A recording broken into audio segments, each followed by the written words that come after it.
in March of 2023, and it is a K-12 project, Erasmus+. So in this project we involve partners from Turkey, Germany, Italy, and Spain. So we try to involve partners from two kind of expertise.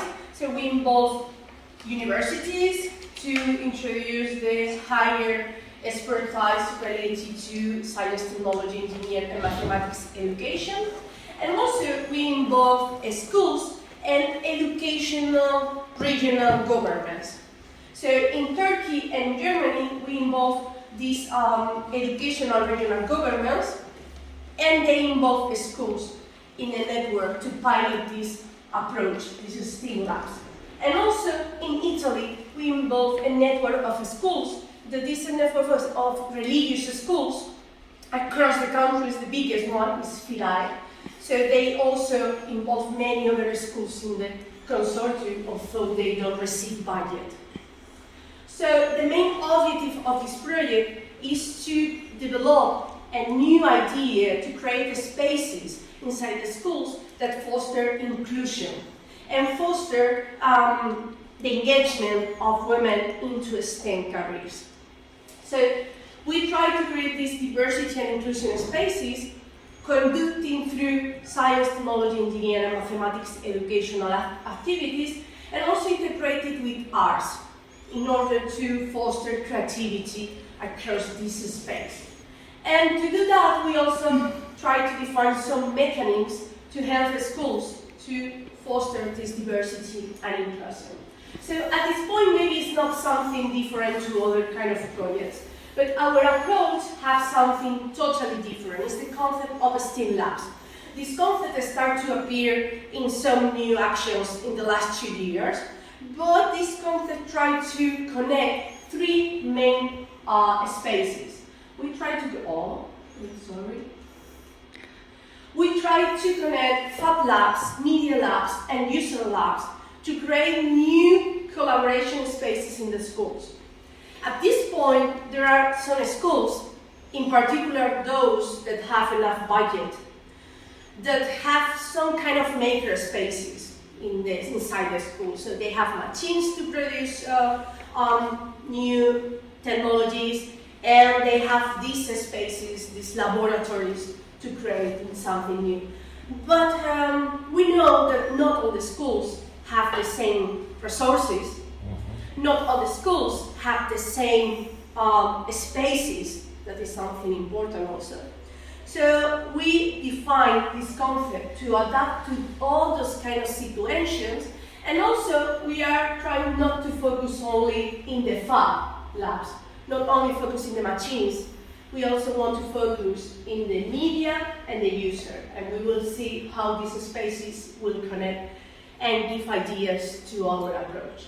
So during the first phase of this co-creation approach, we start to analyze those Fab Labs, Media Labs, and User Labs that are in our regions in order to get ideas of how they implement those kind of spaces. So first of all, it is important to highlight that a Fab Lab is a place, Fab Lab or maker space, is a place to foster the maker culture, in which people from the society can create and produce new things with the collaboration between them and using the machines that are available for them. So it's follow up a kind of open approach. And this is one of the examples that serve us as an input for the co-creation. It's a maker space that is in Gießen, in Germany. It's at the north of Frankfurt. And we were there to discover how they manage the space. The second concept was Media Labs. Media Labs use also digital technologies. It's not are spaces that are not focusing producing produce and use many machines. They are more focused on use digital technologies, and also the main objective of Media Lab is trying to solve real problems of the society. So that's the main approach, using digital technologies. And in this approach, they are very different examples. Of course, there is the Media Lab of MIT, Massachusetts Institute of Technology. It's one of the most renowned media labs. But also, we can see here is one of the inputs for the project, the Media Lab of the University of Salamanca. Usually, they are open spaces with things, with tables and chairs and things that you can move on and try to create different kind of organizations to make decisions about the project that you will solve and trying to brainstorm ideas. And it's a space that you can adapt. So right now, you can see these kind of spaces in many universities, but the focus of the Media Lab is also trying to solve social problems and use digital technologies for that. That's why we use the media work. And this is also another example that serves us as an input. It's an example of Media Lab connected with children, with young people. So in this case, the students were those that were involved in using the digital technologies to solve social problems. And I don't know why okay. And the third concept is the user lab. User lab is something more for a specific of human-computer interaction areas. It's a kind of lab in which you work with real users to measure and to assess how they use the technology and how can you improve the interfaces that they use, the tools that they use. So you involve users directly in the process of developing technology. So that's the main approach of user labs. In this type of spaces, there are many tools and in particular areas to evaluate the feedback and to get the feedback from the users. There are spaces for organized focus group. There are spaces to measure how they watch a screen or where is the most important part in the screen or how they interact with your tool. So you directly work with users.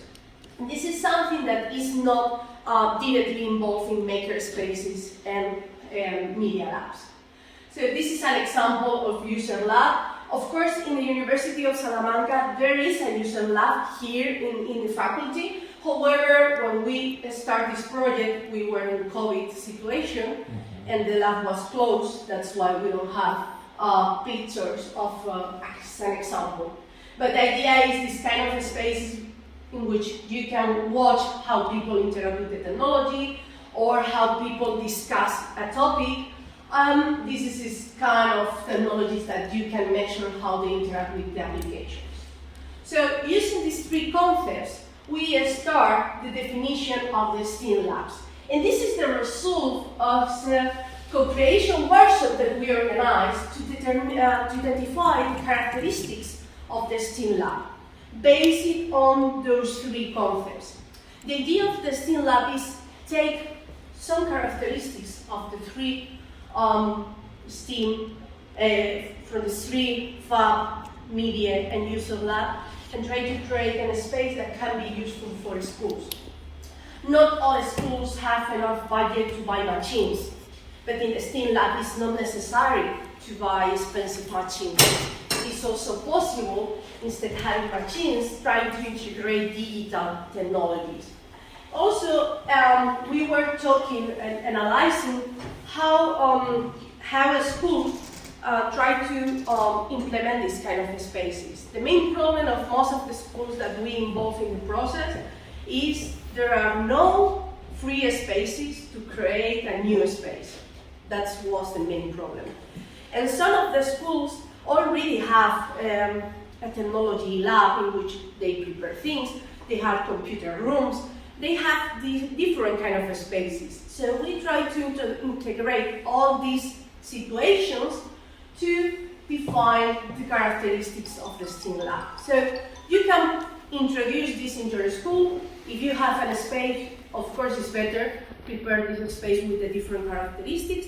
But also, if you don't have enough space, you can connect different spaces and define the workflow through those spaces in order to work in the STEAM labs. So that's the part of the school infrastructure. Regarding the how to use these spaces, that is the most important part, we focus on integrate STEAM. So we focus on integrate science, technology, engineering, and mathematics. We went through the path in which we connect all these areas instead working separately. And the glue of this connection is the creativity, the arts. And that's the main approach, trying to work interdisciplinary and trying to work interdisciplinary to solve social problems. That is one of the objectives of the Media Labs. So the idea is to work in this kind of project inside the schools and solve real problems of the social context of the school. For do that, we introduce, of course, active methodologies. This is not something new, but the way that we solve these social approaches, we focus in interdisciplinary, we connect with the arts, and we use this kind of spaces. And in the part of this functional design, using active learning, project-based learning, service learning, collaborative learning, design thinking methodologies, we also introduce a process in which the students have to identify the problem by themselves with the help of the teachers. Teachers from different areas need to work together in that space. It's not necessary at the same time, but they need to support the students in the development of the projects across the time that they were working on. And also, the development of the project, and the last phase is integrate the users. So during this process, the user lab concept should be taken into account. So users, the persons who live in that area, or the persons from the school are also important in this kind of process. So students need to start to understand that when they solve problems, they have to take into account the persons that are there. So they can involve the students from their school to get feedback from the project, or they can present the project at the end to transfer the results. So they have to find different ways to involve users.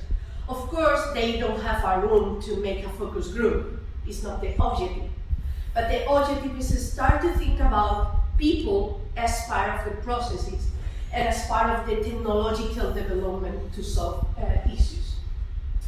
And also, the STEAM Lab also changed in some way the school culture, because we are working on interdisciplinary approaches, and we also trying to work in social problems, and the social problems should be related also to inclusion and diversity. So that's the main connection between the different contexts. And this is the result, this slide is the result of a workshop that we organized after analyzing the different spaces in our regions. I don't know, I have to change this. Also, as part of that process, we were working, I showed you the results, but we were working in this workshop by video conference because the start of the project was during the COVID, so no face-to-face. And between all the participants, we identified different tools that could be part of the STEAM Labs. But the main idea of this diagram is not to tell you, you need to have all of this. It's that you have these options and you should select some of them to introduce in your STEAM Lab. This is pretty different if you are creating, for example, a Fab Lab. When you are creating a Fab Lab, it is more or less is mandatory to have a 3D printer, for example, and other kind of tools. But again, schools don't have enough money always to buy those things. So check this diagram and select those options that are useful for your context. Or maybe you already have some of them. So try to configure your space using these ideas. After that, also we create a guide to develop the project. So we create a template. The process to create this template wasn't exactly a real cooperation. It was more focused on two teams, the university teams define the kind of projects that should be create it, and after that we validate the approach with the other partners, with the schools and the educational governments. In particular with the schools and educational governments, because finally they know how the school systems works. So they know if it is possible to implement this kind of unit plans in their context. So we create this template with the different characteristics to define a unit plan. And we connect with other kind of unit plan already developed in the different countries. Also, as part of this process of integrate the unit plans in the schools, let me check my time because I speak a lot. Okay. Other thing that is important for creating an inclusive and diversity space is not only the space, the technology, and the tools. It's not only the kind of project that you develop, it is also how you conduct all these actions. So for that, we organized another workshops, a training more than a workshop, a training to involve schools in the definition of their own projects, using the unit plans, and also we provide them some training about co-education. And co-education is an approach to introduce gender mainstreaming in the teaching practices. And when we talk about gender mainstreaming, usually when I teach about this, I talk also about diversity. So we adapt this approach to create real teaching experiences, learning experiences that take into account all the people in the room and take into account the different characteristics of the persons that are involved in the training and the learning process. So the co-education approach is not so different than the previous methodology that we use, but take some new actions. So, of course, if you want co-education, you have to take into account problem or project-based learning. You need to change and not follow traditional education dynamics, use active methodologies, but also you also need to use non-sexist language, usually following UNESCO guidelines or something like that, to use inclusive language. And also it is necessary to sensitization awareness of the students, teachers, and the immediate environment about the diversity of the context and about the inclusion, the need of inclusion of the different persons that are in your school.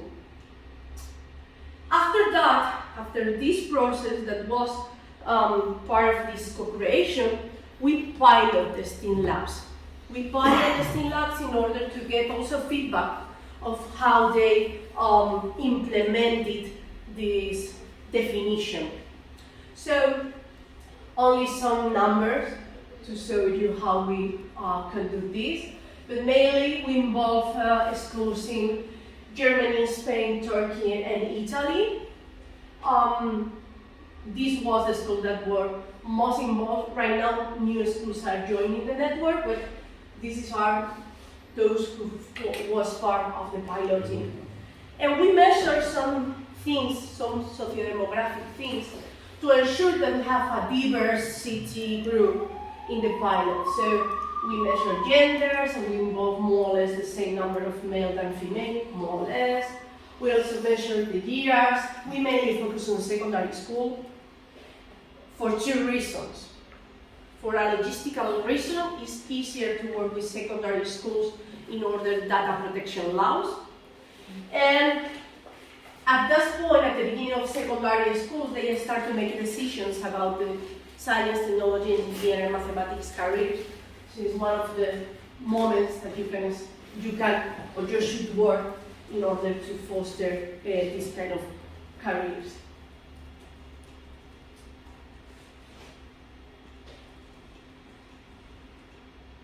Okay. We also measure, it's not here, but we also measure if they are immigrant background or they are with different characteristics. So we try to cover different kind of diversity. So we not focus only in gender, we also focus in cultural background, in religious background, and socioeconomic background. That was the main diversity factors that we cover. Across the year in which the pilots were implemented, they developed 64 unit plans. So depending on the school, they develop one unit plan for develop across the course. So they work in one project for one semester, one trimestre, I don't know how to say in English, for 3 months, or they define different unit plans to be developed across the year. So some of the schools develop 10 unit plans, and others develop 1 or 2. That's also part of the definition and the piloting. So we need to create a space that is flexible to adapt to the different needs of the school. Regarding the topics, the areas that they cover science, technology, engineering, arts, and maths. It is important to highlight that it was interdisciplinary, so no unit plans focus only on science or focus only on engineering. And regarding the diversity lab, as I say, gender, immigration, economic, religious, and disabilities. It's important also to highlight that in the regions that we implement in Germany and in Turkey, there is a lot of immigration. So that's one of the reasons, that was one of the reasons because our diversity approach was also taking into account cultural background. So cultural, economic, and religion. When they define the unit plans, the kind of methodologies that they will use. So of course, all of them mark active learning, or active learning should be most of them. And they work a lot in project-based learning, and the less used it was service learning, because service learning also implies to involve persons outside the school, so sometimes it's more difficult to implement those kind of approaches. And as a result of the cooperation project that was implemented across the 2 years of the project, 2 years because this process finished in January, and these next 3 months are focused on Multiplier, events, and disseminate, and also trying to put this in a document to share with all the people, is the STEAM Labs framework. The STEAM Labs framework is the result of the cooperation process. It is a set of contents, documents, and resources. It's not exactly a PDF, it's something interactive, so we are defining the framework inside the website of the project to share all the resources, so other schools can implement or replicate the STEAM Labs using those resources available in the framework, available in the website. So, the first element that we produce as part of the framework is a map of STEM initiatives. Across Europe, there are many associations, projects, institutions, organizations that work on STEM and work on the gender gap and the diversity gap in these areas.